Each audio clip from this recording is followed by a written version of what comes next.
Misterios de la historia. A finales de julio de 1588, la desmesurada armada invencible de Felipe II irrumpe en el Canal de la Mancha con el empeño de saquear Londres y derrocar a la reina Isabel I. No hay quien pueda detenerla salvo la infantería. ¿Y con cuánta infantería cuenta Isabel I? Respuesta, con muy poca. Entre Inglaterra y su inminente destrucción tan solo se interpone una variopinta flota comandada por un gallardo corsario, Sir Francis Drake. Era un patriota, pero a su parecer un aspecto fundamental de la guerra era obtener un botín, saquear los tesoros del enemigo.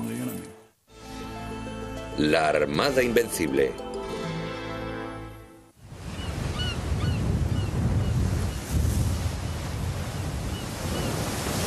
La isla escocesa de Ferr, 1970. El arqueólogo submarino Colin Martin realiza un asombroso descubrimiento. El pecio intacto de un barco perteneciente a la Armada Invencible.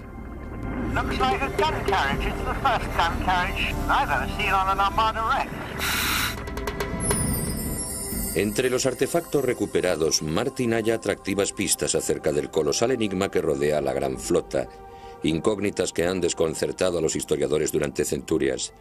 ¿Cómo es posible que unas fuerzas tan imponentes fracasasen en su misión de conquistar Inglaterra, una guerra que España daba por ganada?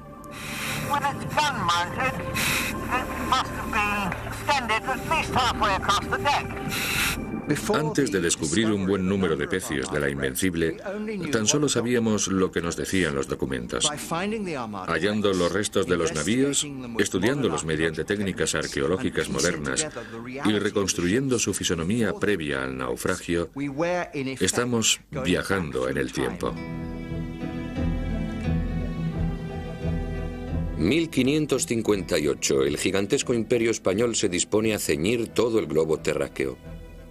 Con sus territorios extendiéndose desde Finisterre hasta Macao y las Indias Occidentales, el rey Felipe de Habsburgo es el soberano más poderoso del mundo. A raíz de la conquista de las Islas Filipinas, que comenzó en 1565, se puede afirmar que, en rigor, en su imperio jamás se ponía el sol. La adición del Reino de Portugal lo redondea. Pero una vez que tienes las Filipinas en el otro extremo del mundo, posees un imperio enorme. Felipe II trata de aunar todas las naciones católicas bajo una misma corona. Su estrategia incluye casarse, siendo aún príncipe de Asturias, con su prima, la católica María Tudor, a la sazón reina de Inglaterra. Se trata de una jugada calculada para procurar protección a sus posesiones flamencas contra una posible invasión francesa.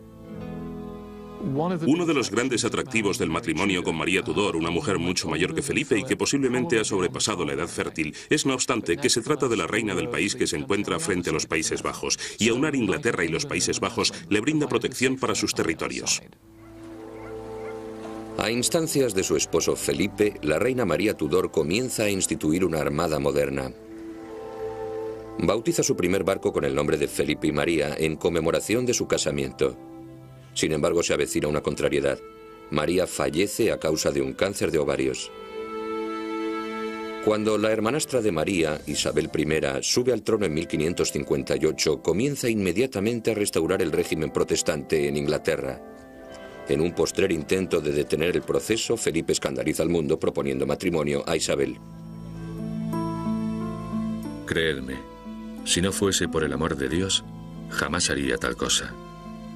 Nada podría obligarme a ello, salvo el claro convencimiento de que de este modo ganaría el reino de Inglaterra para su servicio y fidelidad. Isabel rechaza a su reacio pretendiente y Felipe regresa a España, abandonando por el momento toda esperanza de conservar vivo el catolicismo en Inglaterra. Felipe e Isabel coexisten razonablemente en paz durante sus primeros 10 años de reinado. Pero después Francis Drake y John Hawkins regresan del Caribe afirmando haber sido atacados por los españoles.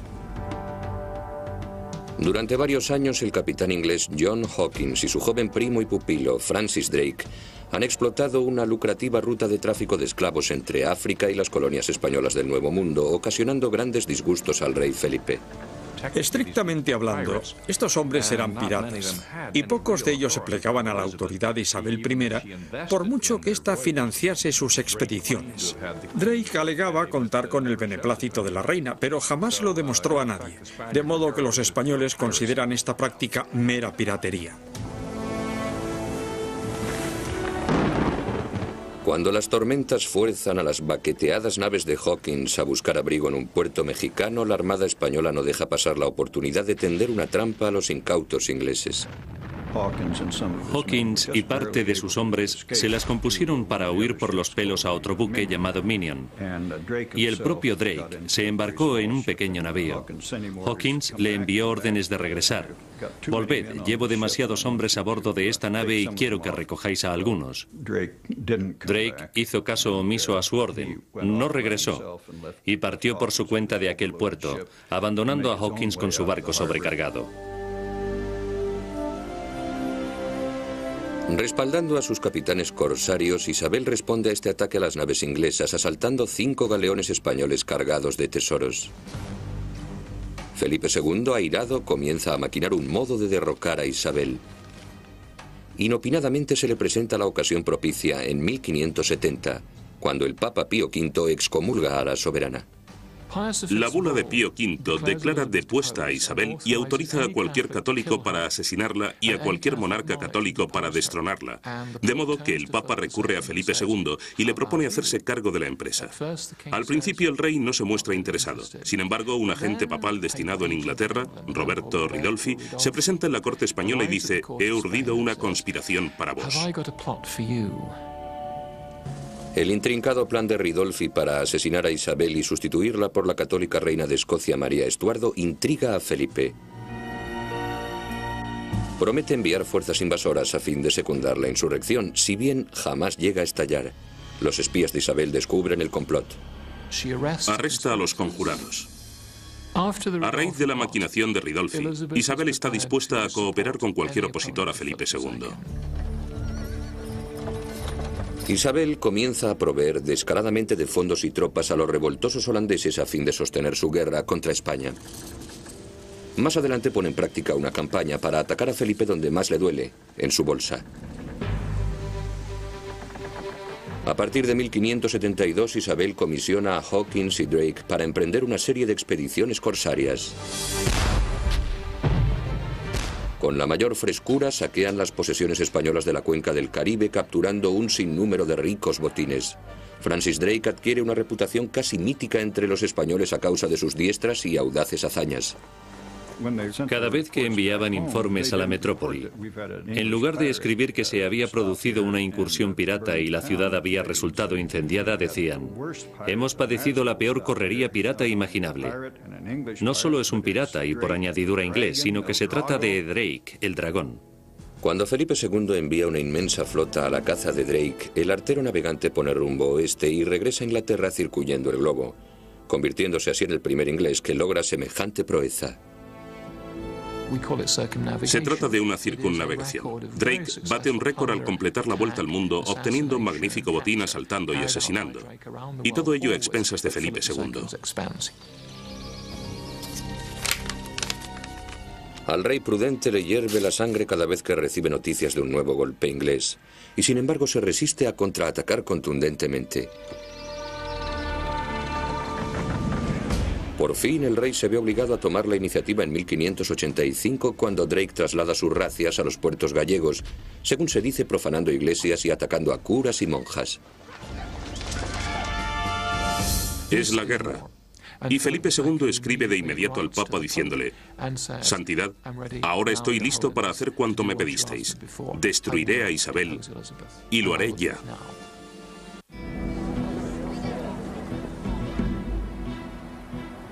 En 1585, con la espina de las recientes correrías de Francis Drake aún clavada, el rey Felipe de Habsburgo toma la trascendental decisión de invadir Inglaterra y derribar a la reina Isabel. Escribe a sus comandantes más destacados, el duque de Parma, que está al mando de las tropas de los Países Bajos, y el marqués de Santa Cruz, almirante de la flota de Lisboa, y les dice: «Quiero invadir Inglaterra, ofrecedme un plan». De modo que tras consultar a sus expertos, ambos se presentan con fabulosos proyectos en los cuales, claro está, cada uno de ellos asume el papel protagonista.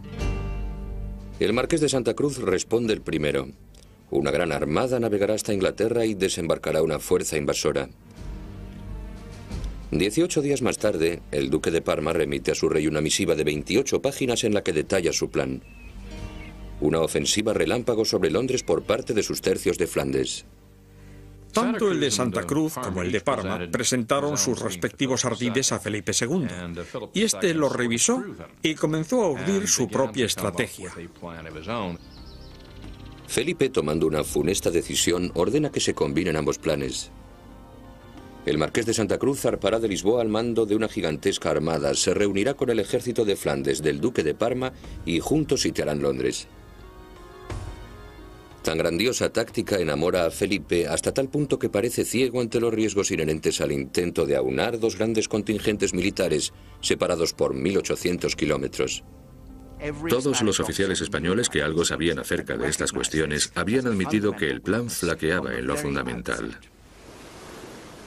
Cuando el marqués de Santa Cruz, cargado de razón, dice «¿Cómo vamos a tener buen tiempo en el Canal de la Mancha?», el rey le responde «Dios proveerá». La verdad es que se trata de un pobre sucedáneo de la estrategia. Apenas se ha secado la tinta del secreto plan de invasión tramado por Felipe cuando los espías de Isabel la ponen al corriente. Hace tiempo que la reina sospecha de una posible invasión por parte de Felipe. De modo que en 1583, y en previsión de tal suceso, había fundado una comisión real para la Armada. La comisión continúa la labor que comenzara en tiempos del matrimonio de Felipe con la reina María Estuardo, aunque con ciertas variaciones. Todos los nuevos buques se diseñan y construyen para ser más rápidos, presentando una proa más baja y castillos de popa, líneas más puras y cubiertas de cañones más largas. El galeón rápido, que es una nave muy estilizada y veloz, muy fácil de maniobrar y equipada con artillería pesada, era completamente distinto al navío de transporte de tropas español, que en rigor no servía más que para desembarcar las tropas invasoras. Además, Isabel ordena que sus antiguos buques se retiren del servicio y se reacondicionen para incrementar a sí mismos su velocidad. El Felipe y María, construido en honor al rey Felipe, es rebautizado con el nombre de Nonpareil y se dispone para atacarlo. Una de las grandes ironías de la historia es que cuando Felipe vino a Inglaterra en su juventud, una de las pocas cosas que hizo fue emprender la modernización de la marina inglesa. Esos mismos barcos, unos años más tarde, estarán a la vanguardia de la defensa inglesa contra la propia armada de Felipe. A fin de ganar tiempo para disponer sus defensas, Isabel azuza una vez más a Sir Francis Drake. El 29 de abril de 1587, el marino perpetra un osado ataque sorpresa en la bahía de Cádiz, donde se están aderezando muchos barcos de la Armada Española. Drake cruzó el puerto cañoneando y abordando las naves. Arrambló con todo lo que quiso y quemó cuanto no pudo llevarse. En menos de un día, Drake saquea y destruye 2 docenas de buques de guerra. Temiendo que a renglón seguido el desvergonzado pirata tienda una celada a la flota del Tesoro, Felipe ordena al de Santa Cruz que conduzca los 37 navíos restantes en persecución del inglés. La táctica de Isabel surte su efecto. Los preparativos de la Armada se ven radicalmente interrumpidos. La destrucción sembrada por Drake en el puerto de Cádiz retrasó a los españoles cerca de un año, y todo el trabajo invertido en la flota hasta entonces tenía que rehacerse. Santa Cruz tarda 5 meses en regresar con una flota diezmada por las tempestades y las enfermedades y acuciantemente necesitada de reparaciones. Sin embargo, el rey siente la urgencia de fretar la armada. Para Felipe se ha convertido en un pozo financiero sin fondo, de modo que insiste al de Santa Cruz. Es tanto el tiempo que se ha perdido hasta ahora, que cada hora de dilación me causa más aflicción de la que podáis imaginar. Os encomiendo y ordeno con la mayor severidad que partáis antes de que finalice el mes corriente. Santa Cruz es incapaz de satisfacer las demandas del rey. Contrae el tifus y fallece el 9 de febrero, abandonando una armada desquiciada en ausencia de su almirante.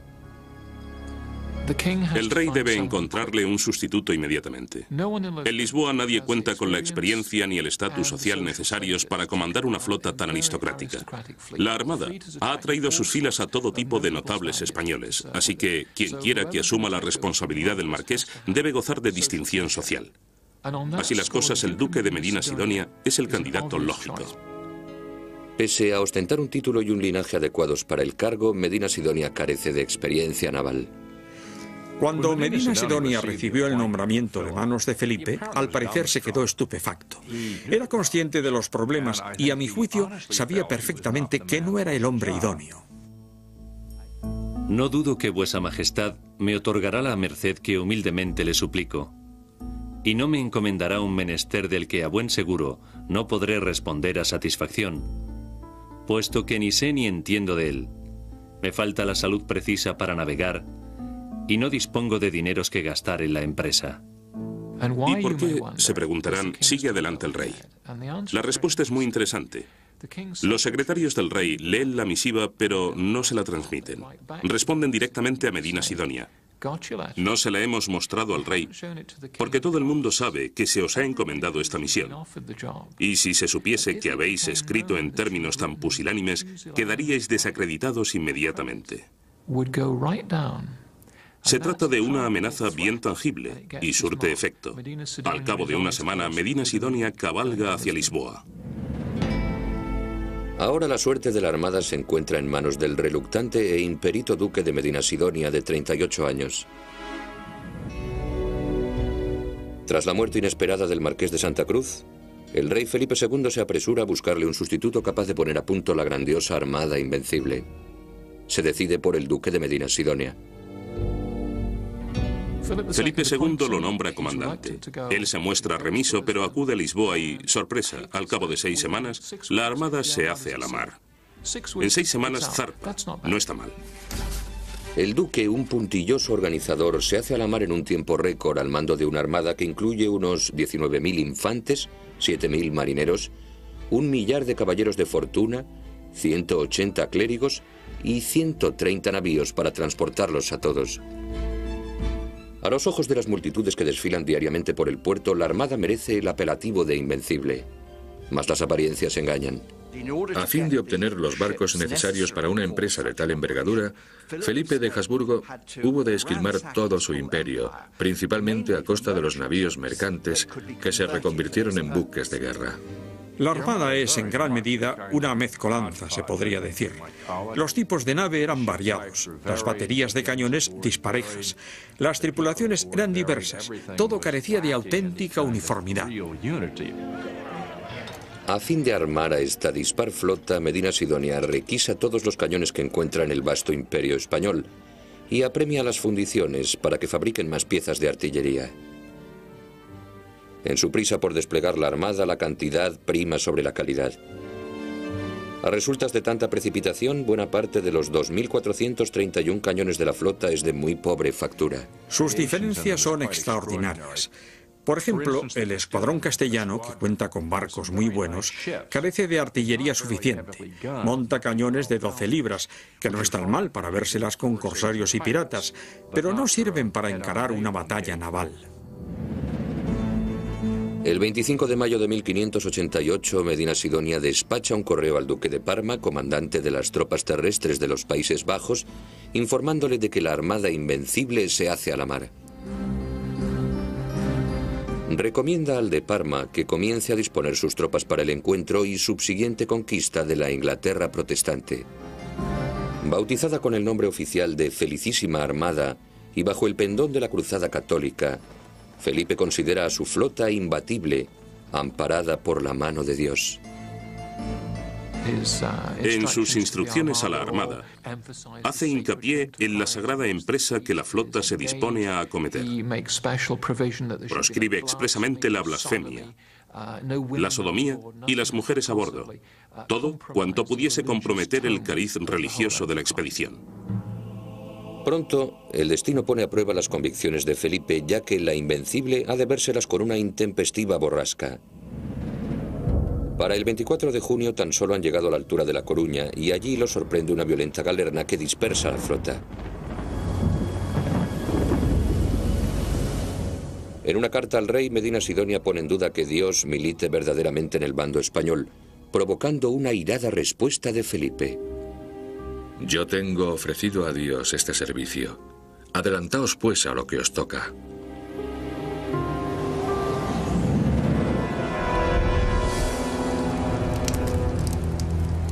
El 29 de julio de 1588 los faros de alarma llamean por toda la campiña inglesa, proclamando que ya se ha avistado la armada frente a la costa. Circula la famosa anécdota de que Sir Francis Drake estaba jugando a la petanca en el Hoe de Plymouth al recibir las nuevas, y el capitán respondió altanero: tenemos tiempo de sobra para terminar la partida y derrotar a los españoles. Si bien la anécdota probablemente sea apócrifa, lo cierto es que los ingleses no embarcaron inmediatamente. Con los vientos y la marea en dirección a Plymouth, se encontraban atrapados en su propio puerto. El almirante Juan Martínez de Recalde, segundo comandante de la Armada, repara en que la flota inglesa se encuentra en un aprieto. Así que envía un mensaje a Medina Sidonia recomendándole un ataque a gran escala al puerto de Plymouth.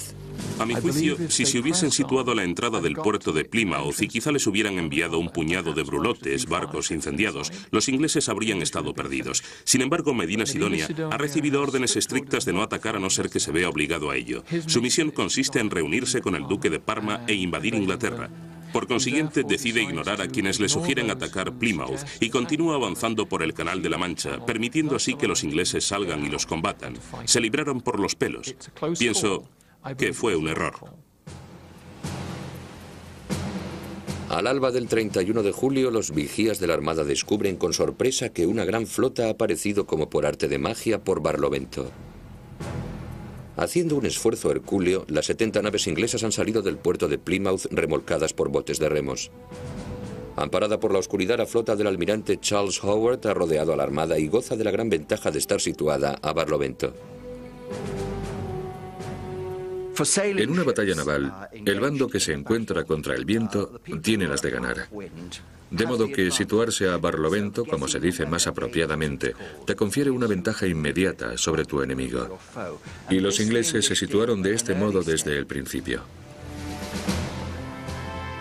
Al verse enfrentada a la flota inglesa, la Armada maniobra con destreza, adoptando una formación de batalla en forma de media luna, con los navíos más robustos en las alas de vanguardia y los más frágiles protegidos en el interior. Los ingleses debieron de pensar: Dios mío, estos tipos saben lo que se hacen, ya que se trata de una hazaña naval impresionante. Resulta difícil imaginar cuán imponente debió de resultarles la Invencible a los ingleses la primera vez que la divisaron. Posiblemente se trataba de la mayor concentración que nadie hubiera visto. La excelente disciplina que los españoles demostraban en la formación convertían a la Armada en un objetivo demasiado formidable para atacarlo. Y los ingleses, al principio al menos, no tenían ni la más remota idea de cómo acometerla.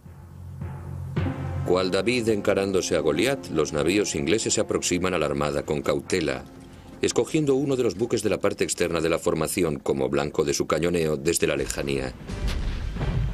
El San Juan de Portugal, buque insignia del almirante Juan Martínez de Recalde, es la víctima del primer asalto, recibiendo más de 300 impactos.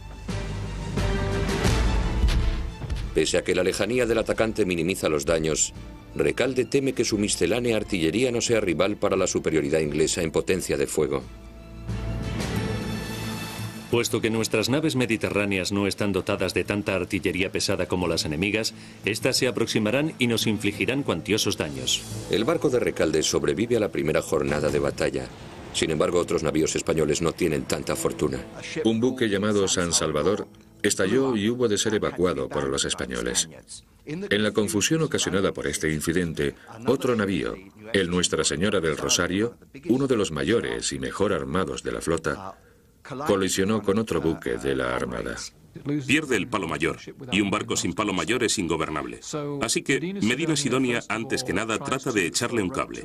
Este se parte. Entonces, tiene que decidir. ¿Aguardamos a que se repare o seguimos avanzando? Si queremos cumplir nuestras órdenes, debemos arribar a Flandes lo antes posible. Y finalmente se decide por esto último. El segundo comandante, Juan Martínez de Recalde, se opone vehementemente a tal decisión.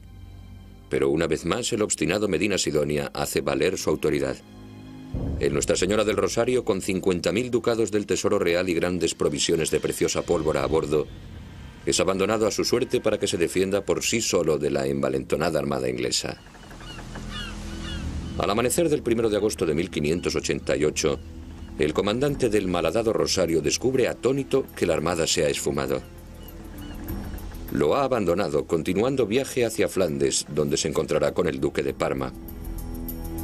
Siguiendo la estela del maltratado navío, navega un solitario galeón inglés, el Revenge, la Venganza, el buque insignia del mismísimo Francis Drake. El capitán del Rosario se enfrenta a una crucial decisión. El comandante, un tal don Pedro de Valdés, es miembro del Consejo de Guerra y está al tanto de absolutamente todo el plan. Y dice, solo me rendiré a Sir Francis Drake en persona. Y la respuesta a su mensaje, aunque parezca mentira, dice, Drake viaja a bordo del barco que tenéis enfrente. Réplica de acuerdo. Y Drake sube a bordo, recoge su espada y se lleva con él a don Pedro. Su colega el capitán Martin Frobisher se burla de la acción de Drake. Para capturar el Rosario, Drake ha tenido que abandonar su posición a la cabeza de la flota, permitiendo así que el resto de las naves se dispersen durante la noche. Sus compañeros estaban furiosos, no por haberlos abocado a tan tremendo riesgo, sino por haber sido el primero en hacerse con el tesoro.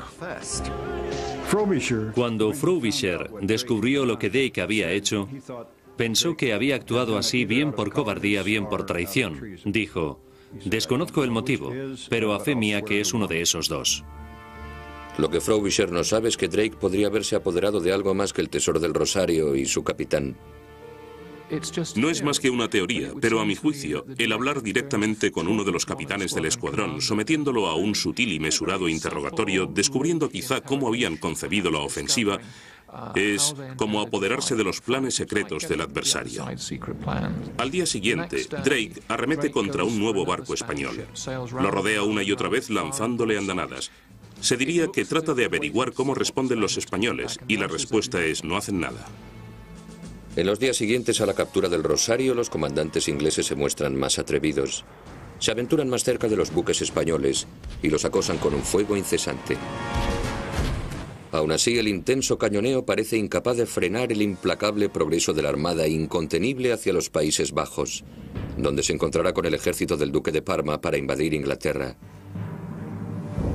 Sin embargo, el constante avance de su flota no reconforta a su comandante, el duque de Medina Sidonia. Pese a haber despachado mensajeros diariamente, Medina Sidonia aún no ha recibido una sola misiva del duque de Parma. Le escribe casi a diario. Querido duque, aún no he recibido noticias de vos. ¿Qué sucede? Y se diría que jamás la recibe. Resulta muy difícil navegar hasta los Países Bajos a golpe de remo o de vela y regresar. En el siglo XVI, las comunicaciones constituían un grave problema. Nosotros estamos tan acostumbrados a la comunicación instantánea que no nos hacemos a la idea del alcance de la dificultad. Desde luego, es uno de los grandes defectos de la campaña. Medina Sidonia convoca un consejo de guerra que recomienda fondear la armada en el protegido puerto del extremo opuesto de la isla de Wight, hasta que se reciba la confirmación de que las tropas del duque de Parma están listas para zarpar de los Países Bajos y salir al encuentro de la Invencible. El 4 de agosto de 1588, Medina Sidonia ordena poner rumbo al puerto. Pero los ingleses se habían apercibido de sus intenciones. El escuadrón costero, comandado por Martin Frobisher, se interpone entre los españoles y la costa, y a resultas de ello, los españoles se ven empujados hacia unos bajíos considerablemente peligrosos. Tras impedir la entrada de la armada a puerto, los almirantes Howard, John Hawkins y Francis Drake conducen sus escuadrones sin temor hasta situarse en medio de la armada, batiéndola con un fuego sin tregua. La feroz batalla se prolonga durante horas y al disiparse el humo la armada se ha alejado del refugio que le brindaba la isla de Wight. Ambos bandos saben que los españoles no tendrán ocasión de detenerse entre la isla de Wight y el paso de Calais. Posiblemente por eso apenas se lucha durante los 3 días siguientes. Medina Sidonia no tiene más opción que continuar confiando ciegamente en que el de Parma esté listo para el encuentro. Sus esperanzas se truncan al día siguiente, cuando por fin llega un correo para informarle de que el duque aún no ha embarcado un solo barril de cerveza. ¿Para qué hablar de los soldados? Lo que menos se imaginaba es que el duque no había recibido el primer mensaje, en el que se le informaba de que la armada había partido de España hasta aquel mismo día. Era imposible que estuviese dispuesto, pero hace cuanto puede. Dispone sus tropas, marcha con ellas hacia la costa y comienza a embarcarlas. Los diversos legados que van y vienen traen variadas versiones acerca de la marcha de los preparativos de Parma. Hay quienes dicen que necesita un par de días, otros que quizá 2 semanas. Medina Sidonia recurre a su última y desesperada opción, Se arriesgará a anclar la armada en el puerto de Calais y allí aguardará la llegada de las tropas del duque de Parma a bordo de sus gabarras. El comandante sabe que si aguanta el tiempo suficiente aún es posible lograr la reunión y alzarse con la victoria. La suerte del régimen Tudor depende de cuanto suceda en las siguientes 36 horas. El único obstáculo interpuesto entre la armada y la invasión es la flota inglesa. No había fortificaciones entre la costa de Kent, donde Parma tenía previsto desembarcar, y Londres. Bajo las órdenes de un experto comandante como el de Parma, habrían conquistado Londres y quizá capturado a la reina. El almirante Charles Howard es consciente de que la victoria depende de su próxima decisión. Debe asestar un golpe decisivo. Decide atacar con brulotes. Se prende fuego a 8 embarcaciones cargadas de materiales combustibles y la corriente se encarga de arrastrar las bombas flotantes hacia la flota española. Los barcos incendiados pasarían entre los navíos fondeados de la Armada y, según se esperaba, los incendiaría. Y lo que es más importante, cundiría el pánico. Y en efecto, esta es la única ocasión en que el terror se apodera de los españoles. Hasta entonces, su disciplina había sido tremenda, pero se dejaron llevar por el pánico, cortaron los cables de las anclas y el viento los dispersó hacia el Mar del Norte. A la mañana siguiente, Medina Sidonia descubre que tan solo 5 buques españoles permanecen anclados, rodeados por la totalidad de la flota inglesa. Esta era la oportunidad que buscaban los ingleses. Habían disuelto la armada y la habían conducido hacia el Mar del Norte. Ahora ya podían atacarla con todas sus fuerzas. Medina Sidonia y el fiel Recalde maniobran con bravura para plantar cara al asalto. Este se desata con abrasadora intensidad. El galeón de Medina, el San Martín, recibe 107 impactos directos en su casco, mástiles y velamen. Los ingleses atacan desde tan cerca que entre los barcos se puede intercambiar insultos. El comandante español echó mano de sus garfios de abordaje y gritaba a los ingleses que le dejasen aproximarse y luchasen como hombres. Los increpaba. Ingleses cobardes, gallinas luteranas, venid a pelear. Otras naves españolas regresan y se suman a la batalla, pero en vano. El torbellino inglés es implacable.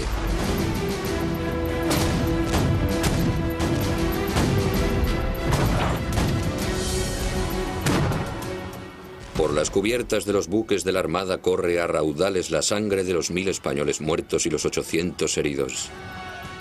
Asombrosamente, tan solo 100 ingleses sufren daños.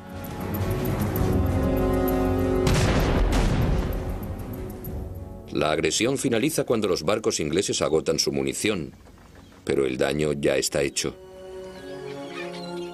Durante el acaloramiento de la batalla, la fuerte corriente ha arrastrado a los maltrechos y diseminados navíos españoles hacia el Mar del Norte, donde ya no tendrán oportunidad alguna de reunirse con el duque de Parma. Rehusando admitir su derrota, Medina ordena que la flota se reagrupe. Al negarse algunos barcos, el duque, furioso, manda ahorcar in situ a uno de los capitanes insumisos, dejando su cuerpo pendiente del penol como advertencia. Manda llamar a Recalde como segundo comandante que es, pero este responde no iré, puesto que de todos modos ya nadie me obedece. Finalmente, incluso Medina Sidonia se ve obligado a reconocer su fracaso. Es consciente de que su flota es incapaz de hacer frente a las fuertes corrientes y poner proa al Canal de la Mancha, y sin ella, el ejército de Parma no puede invadir Inglaterra. Por sorprendente que pueda parecer, una flota inglesa inferior ha derrotado a la aparentemente imparable armada invencible.